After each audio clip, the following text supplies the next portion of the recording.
We've often heard that our modern era represents the height of progress. Everything is faster, supposedly smarter, and more interconnected than ever. Sure, it's faster. But are we truly more connected, as Zuckerberg suggests, when the world feels more fractured than it has in recent memory? Is it genuinely smarter? We might have access to more facts than any previous generation, yet we're overwhelmed by misinformation and noise. So is this what living really means? Or is it merely a cleverly wrapped trap? It's widely known that we face a constant barrage of advertising and media dictating what we should desire, purchase, even who to idolize and who to scorn. Consider bacon, for instance. A century ago, it wasn't the breakfast staple we think of today. In the 1920s, Edward Bernays, Sigmund Freud's nephew and a pioneer in public relations, was hired by the Beechnut Packing Company to boost sales. He convinced thousands of doctors to endorse bacon and eggs as the breakfast of successful people. Within a few years, Americans believed it was traditional when it was really just clever marketing. Thoreau didn't witness bacon being marketed in this way, but he recognized a similar trend in his own time. Society teaching individuals what to want and calling it essential. So he made a bold decision to withdraw from it all, constructing a small cabin by a pond and living as simply as possible. His aim was to see what remained when life was reduced to its basics. Yet he wasn't a recluse. He still went into town, visited friends, and welcomed guests. His experiment wasn't about escaping the world, it was about seeing it more clearly. Before diving into what he learned and why his ideas seem more relevant today than ever, let's first learn about the man behind them. Henry David Thoreau was an American writer, philosopher, and naturalist, born in 1817 in Concord, Massachusetts. He was part of the Transcendentalist movement, alongside figures like Ralph Waldo Emerson, who believed that truth could be found in nature, self-reflection, and moral integrity. In 1845, at age 27, Thoreau began the experiment that would define his legacy. On land owned by Emerson, he built a modest one-room cabin on the shores of Walden Pond. For just over 2 years, he lived there largely self-sufficiently, growing food, reading, writing, and observing the changing seasons. From this experience came Walden, part memoir, part social critique, part guide to living with purpose. In his essay, Civil Disobedience, he argued that no one should passively obey laws they know to be unjust, an idea that would later inspire Mahatma Gandhi and Martin Luther King Jr. But what was it about life in his time that led Thoreau to such a radical experiment? To answer this, we must confront what he might call the lie of modern life. Thoreau believed that most people, even in the 19th century, lived in quiet desperation, lives consumed by work, debt, and the pursuit of things that never truly satisfy. During the 1840s, the United States was industrializing. Cities grew noisier, workdays lengthened, and the belief that more possessions equated to more happiness spread rapidly. Thoreau saw this as a dangerous illusion, that people were becoming prisoners to their comforts, endlessly working to acquire things they didn't need. For Thoreau, the falsehood wasn't just that modern life could bring happiness. It was the belief that constant activity, consumption, and connectivity equated to living. Much of what we chase isn't what we genuinely want, it's what we've been taught to want. We've already seen it with bacon. In the 1970s, Nestle faced a dilemma. Coffee wasn't part of Japanese culture, so they hired marketing consultant Clotaire Rapaille, who suggested a daring strategy. Introduce coffee's taste to children long before they were old enough to drink it. Nestle launched coffee-flavored sweets, making the flavor feel familiar and even comforting. By the time those children grew up, coffee no longer felt foreign. Within a generation, Japan had become one of the world's largest coffee markets. These stories are intriguing and sometimes shocking. If you know of any similar stories, share them in the comments. I'd love to hear them. Thoreau's warning becomes clear. If our tastes can be manufactured, so can our lives. His solution was simple but required something most people aren't willing to give: the courage to live deliberately. "I went to the woods," Thoreau wrote, "because I wished to live deliberately, to confront only the essential facts of life, and not discover upon dying that I had not truly lived." For Thoreau, this meant paring life down to essentials like food, shelter, meaningful work, and time for contemplation.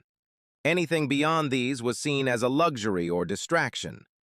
He constructed his cabin at a cost of about $28, comparable to a month's rent in Boston at the time. He cultivated beans and potatoes, wandered through the woods for hours, and documented the patterns of nature.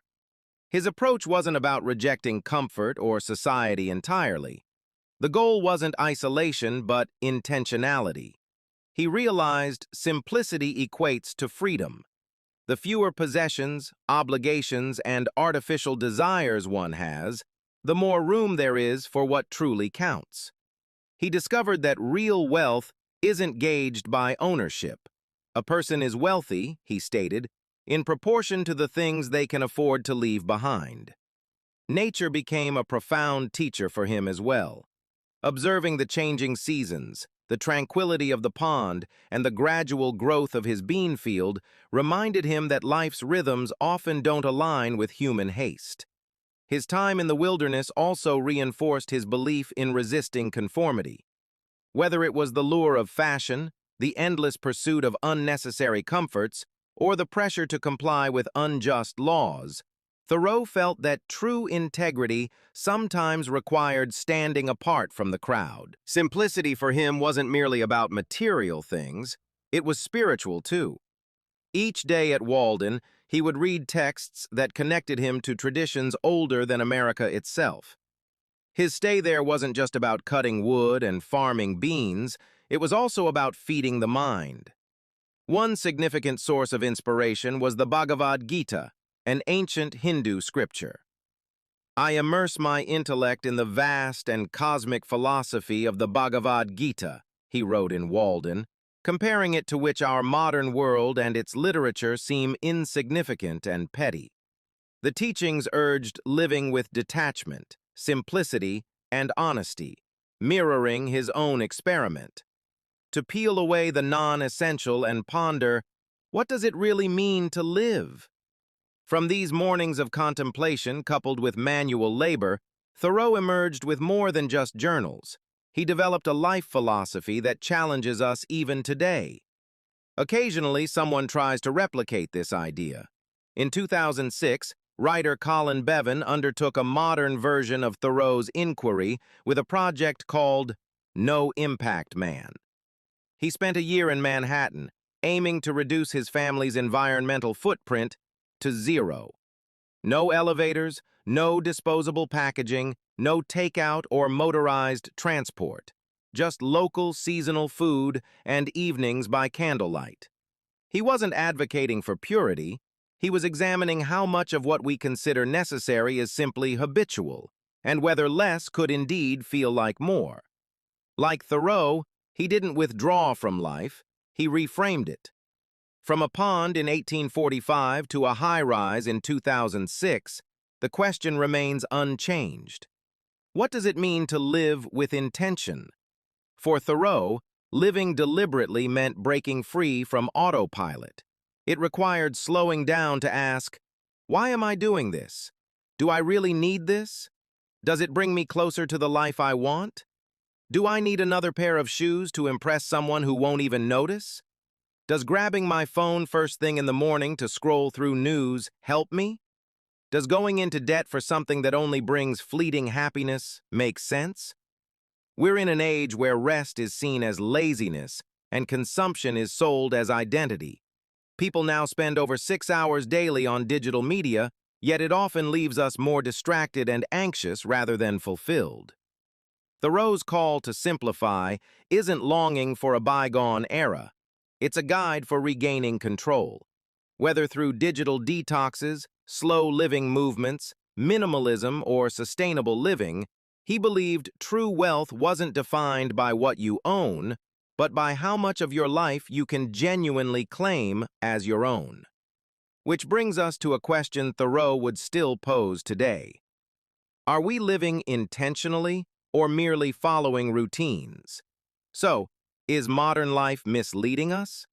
Perhaps not as a clear deceit, but more like an unexamined narrative we cling to.